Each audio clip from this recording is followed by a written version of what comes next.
وصلي وسلم على المرسلين Jemaah salat subuh yang dimuliakan Allah Subhanahu wa taala. Alhamdulillah, syukur kita kepada Allah Subhanahu wa taala. Di pagi hari ini Allah telah mengaruniakan kenikmatan yang begitu besar buat diri kita. Itu kita bisa melaksanakan ibadah, melaksanakan sholat berjamaah subuh. Harapan kita semoga setiap amal ibadah kita yang kita lakukan, baik dari mulai kita bangun, diawali dengan qiyamul lail dan zikir yang lainnya, kemudian di pagi ini diakhiri dengan ta'lim seperti ini, semoga menjadi sebab keberkahan bagi kehidupan kita. Amin ya Allah ya Rabbal alamin. Jemaah yang dimuliakan Subhanahu wa taala, insyaallah kita akan lanjutkan kembali, yaitu tafsir di juz 30 dan sekarang memasuki yaitu surah Al-Mutaffifin. Bismillahirrahmanirrahim. A'udzu billahi minasyaitonir rajim. Bismillahirrahmanirrahim.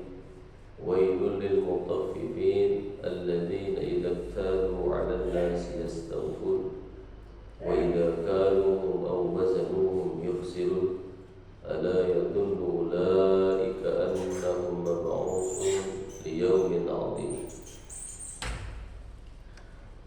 Jemaah yang dimuliakan Allah Subhanahu wa taala,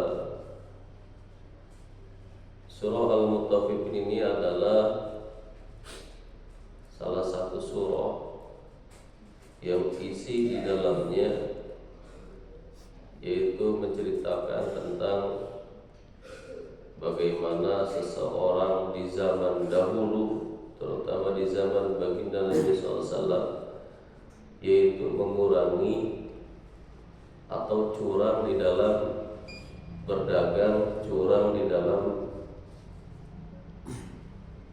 menaikkan harga, memberikan harga, curang di dalam timbangan, sehingga Allah turunkan surah Al-Mutaffifin ini.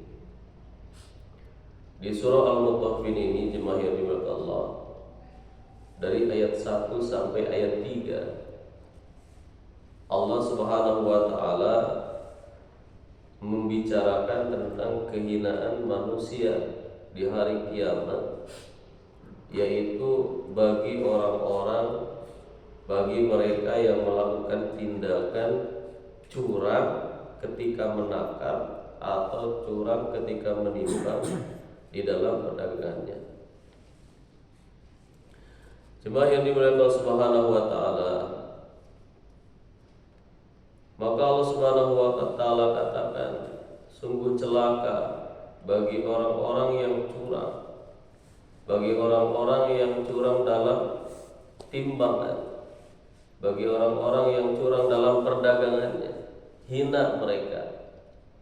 Maka dalam ayat 1 Allah Subhanahu wa taala memberikan satu peringatan kepada orang-orang yang curang di dalam perekonomiannya, terutama dalam perdagangannya, yaitu azab dan kehinaan yang besar pada hari kiamat, yang mana Allah sediakan bagi orang-orang yang mengurangi yang mengurangi timbangan, yang mengurangi takaran, dan Allah Subhanahu wa taala menyampaikan kepada mereka bahwa ketika mengurangi takaran atau timbangan dalam berjual, maka mereka akan diazab oleh Allah Subhanahu wa taala dengan azab yang sangat pedih.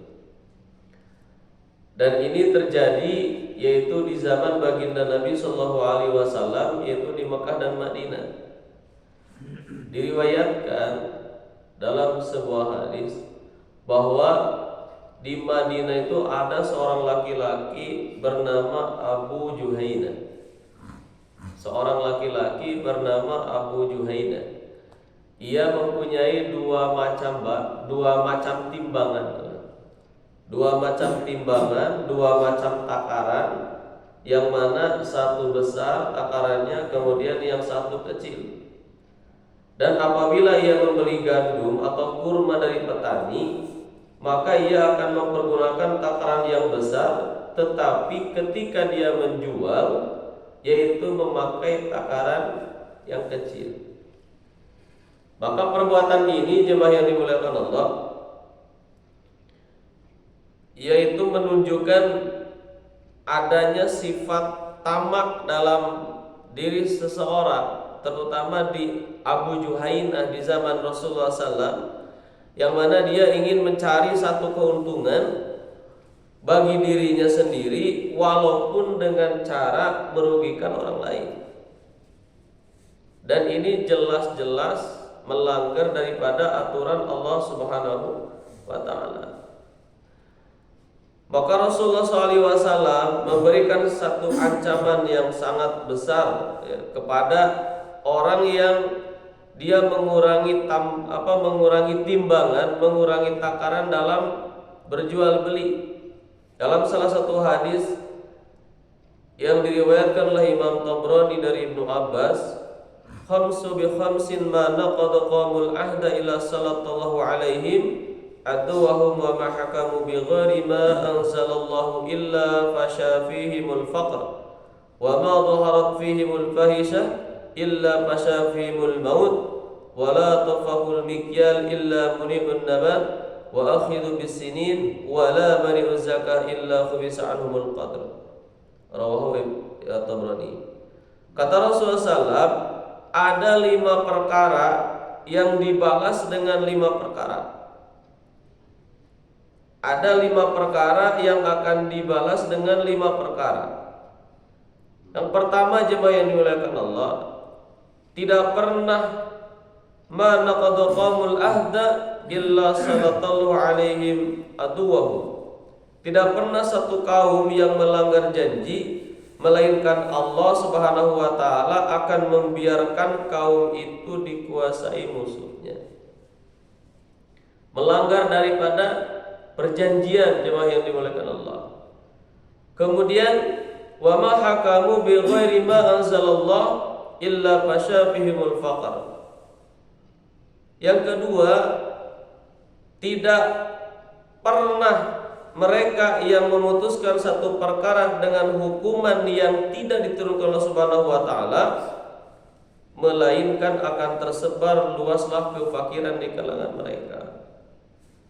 Hari ini jemaah yang dimuliakan Allah, satu hukum yang mana hukum ini tidak dibarengi dengan hukum yang diturunkan Allah Subhanahu wa ta'ala melalui Al-Qur'an dengan Al-Hadis, baik di satu tatanan kenegaraan yang mencakup tertinggi dalam kenegaraan ataupun di kalangan masyarakat yang terendah.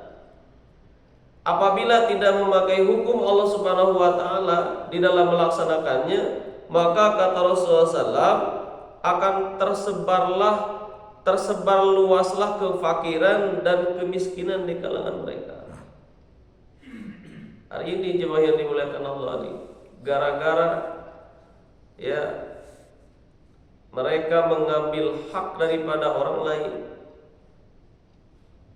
Di negara kita saja, di tahun ini jemaah yang dimuliakan Allah, yang namanya korupsi, masya Allah, kita lihat di sosial media yang sampai ratusan triliun, jemaah yang dimuliakan Allah, dan dihukumnya hanya beberapa tahun penjara saja.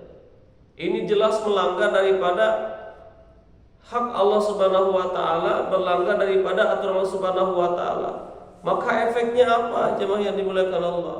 Efeknya adalah kefakiran, efeknya adalah kemiskinan kepada kaum itu. Dan ini pernah terjadi di masa lalu. Pernah terjadi di masa lalu ketika seorang yang diberikan amanah kemudian tidak amanah, melanggar daripada perjanjian, apa yang harusnya dia dibuat, apa yang harusnya dia buat ketika memimpin jemaah yang dimuliakan Allah. Maka ketika aturan Allah Subhanahu wa ta'ala dilanggar, Kata Rasulullah SAW, salah satunya adalah akan tersebar luaslah, yaitu kefakiran di kalangan mereka. Kemudian jemaah yang dimuliakan Allah, yang ketiga, di dalam hadis ini Rasulullah SAW yaitu mengingatkan kepada kita, perzinahan tidak pernah meluas di kalangan mereka secara luas, melainkan akan tersebar luaslah bahaya kematian. Dan ini ya terjadi di tahun-tahun sebelumnya. Perzinahan di mana-mana, anak yang ngasih sekolah hamil di luar nikah, sehingga Allah berikan yaitu peringatan yang melalui banyaknya kematian jemaah yang dimuliakan Allah. Kemudian yang berikutnya, kata Rasulullah SAW, tidak pernah mereka yang berbuat curang dalam menakar atau menimbang, melainkan mereka akan kehilangan kesuburan tumbuh-tumbuhan dan akan ditimbang musim kemarau. Nauzubillahi min dzalik. Jemaah yang dimuliakan Subhanahu wa taala, maka orang yang menahan takaran dalam timbangan, dalam tijarah, dalam perdagangan, mengambil hak daripada orang lain, tidak jujur dalam melaksanakan amanah terutama dalam masalah perekonomian. Ini akibatnya bukan hanya kepada dia di dunia dan nanti di akhirat, tetapi mengakibatkan kerugian bagi orang banyak. Sehingga Allah Subhanahu wa taala mengancam langsung jemaah yang dimuliakan Allah. Mungkin secara dunia dia mendapatkan dunianya, mendapatkan apa yang dia inginkan, tapi secara kehidupan akhirat jemaah yang dimuliakan Allah, mereka akan mendapatkan adab yang sangat pedih dari Allah Subhanahu wa taala. Ini pelajaran buat diri kita. Takut kalau seandainya ada di kalangan keluarga kita misalkan, dan kita ingatkan mereka bahwa perbuatan tersebut adalah perbuatan yang melawan daripada hukum syar'i, perbuatan yang melawan daripada hukum-hukum Allah Subhanahu wa taala. Wa man lam yahkum bima anzalallah fa ulaika humul fasiqun. Seseorang yang tidak memakai hukum yang diturunkan Allah Subhanahu wa taala, maka sesungguhnya mereka adalah orang fasik, kata Allah Subhanahu wa taala. Jemaah yang dimuliakan Allah Subhanahu wa taala, sekarang fenomena yang terjadi wabil khusus di negara kita, yang mana kita harus banyak-banyak berdoa ya, di tahun ini, tahun sebelumnya, atau mungkin tahun depan, tahun-tahun berikutnya. Secara ekonomi saja pada saat ini jemaah yang dimuliakan Allah, realita keadaan yang terjadi ya di masyarakat. Saya ada teman-teman gitu yang mereka jualan di online jemaah yang dimuliakan Allah. Hari ini begitu terasa sekali dampaknya. Dampak dari apa yang disampaikan oleh mereka, oleh pemimpin-pemimpin kita. Dampaknya begitu besar jemaah yang dimuliakan Allah. Dan apabila perkara ini terjadi jemaah yang Allah Subhanahu wa taala terus berlanjut, maka akan mengakibatkan satu, banyak kemiskinan, yaitu di suatu kaum. Nauzubillahi min dzalik apabila terjadi di negara kita. Mudah-mudahan 3 ayat ini jemaah yang dimuliakan Allah di surah Al-Mutaffifin ini menjadi satu peringatan buat diri kita khususnya. Kemudian sampaikan kepada siapapun ya.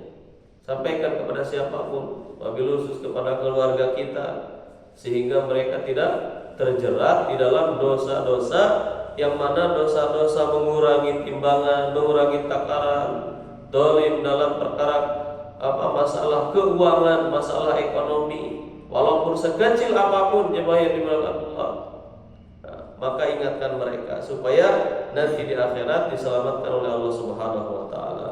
Jemaah yang Allah Subhanahu wa taala, itu saja yang disampaikan pada pagi hari ini, semoga ada manfaatnya. Wallahu muwaffiq ila aqwamit thoriq. Wassalamualaikum warahmatullahi wabarakatuh.